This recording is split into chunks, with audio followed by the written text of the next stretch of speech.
ക്രിയേഷൻസിലേക്ക് എല്ലാവർക്കും സ്വാഗതം. ഇന്ന് നമ്മൾ വളരെ സ്വാദിഷ്ടമായ മാമ്പഴ പുളിശ്ശേരിയാണ് തയ്യാറാക്കുന്നത്. ഊർമിള ഉണ്ണി പറഞ്ഞ ആ ഒരു റെസിപ്പി ഉണ്ടല്ലോ, കോവിലകം മാമ്പഴ പുളിശ്ശേരി, ആ ഒരു രീതിയിലാണ് ഇന്ന് നമ്മൾ മാമ്പഴ പുളിശ്ശേരി തയ്യാറാക്കാൻ പോകുന്നത്. അതിനായിട്ട് നമ്മളിവിടെ കുറച്ച് മാമ്പഴം ഇതുപോലെ തോല് കളഞ്ഞെടുത്തിട്ടുണ്ട്. നല്ല നാട്ടു മാമ്പഴമാണ് കേട്ടോ.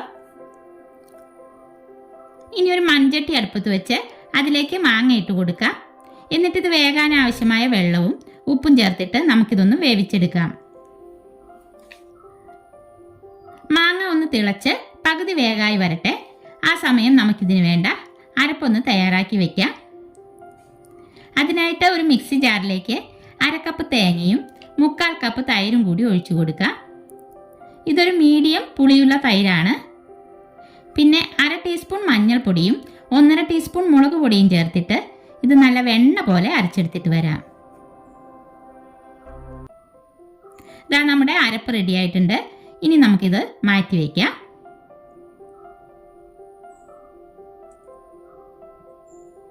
ഇപ്പോൾ മാമ്പഴം ഒന്ന് തിളച്ച് പകുതി വേഗമായി വന്നിട്ടുണ്ട്.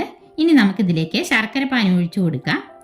മാങ്ങയുടെ മധുരം നോക്കിയിട്ട് ശർക്കര ചേർത്ത് കൊടുത്താൽ മതിയാകും.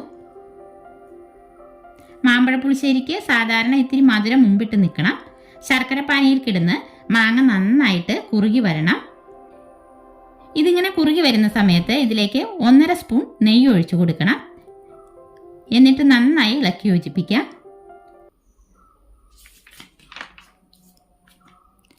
ഒരു 2 മിനിറ്റൊക്കെ തിളച്ച ശേഷം നമുക്കിതിലേക്ക് അരപ്പ് ചേർത്ത് മിക്സാക്കി കൊടുക്കാം. ഈ സമയം ഇതിന് ഉപ്പെല്ലാം കറക്റ്റ് ആണോ എന്ന് നോക്കാം. അല്പം ഉപ്പ് കുറവാണ്, ഇത്തിരി കൂടി ഉപ്പ് ചേർക്കാം. എന്നിട്ട് നന്നായി ഇളക്കി യോജിപ്പിച്ച ശേഷം നമുക്ക് ഫ്ലെയിം ഓഫ് ചെയ്യാം. ഇനി ഇതൊന്ന് കടുക് താളിച്ചിടണം. ഒരു പാൻ അടുപ്പത്ത് വെച്ച് ചൂടായി വരുമ്പോൾ 2 സ്പൂൺ നെയ്യ് ഒഴിച്ചു കൊടുക്കാം. നെയ്യ് ചൂടായി വരുമ്പോൾ 1/2 ടീസ്പൂൺ കടുകും 1/2 ടീസ്പൂൺ ഉലുവയും ചേർത്ത് കൊടുക്കാം. ഇതൊന്ന് പൊട്ടി വരുമ്പോൾ 3-4 വറ്റൽമുളക് മുറിച്ചതും 2 തണ്ട് വേപ്പിലയും കൂടി ഇട്ട് മൂത്ത് വരുമ്പോൾ കറിയിലേക്ക് ഒഴിച്ചു കൊടുക്കാം.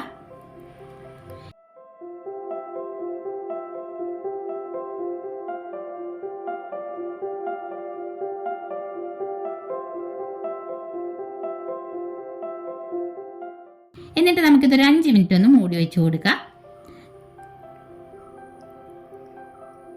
5 മിനിറ്റിന് ശേഷം നമുക്ക് കറിയെ നന്നായിട്ട് ഇളക്കി യോജിപ്പിക്കാം.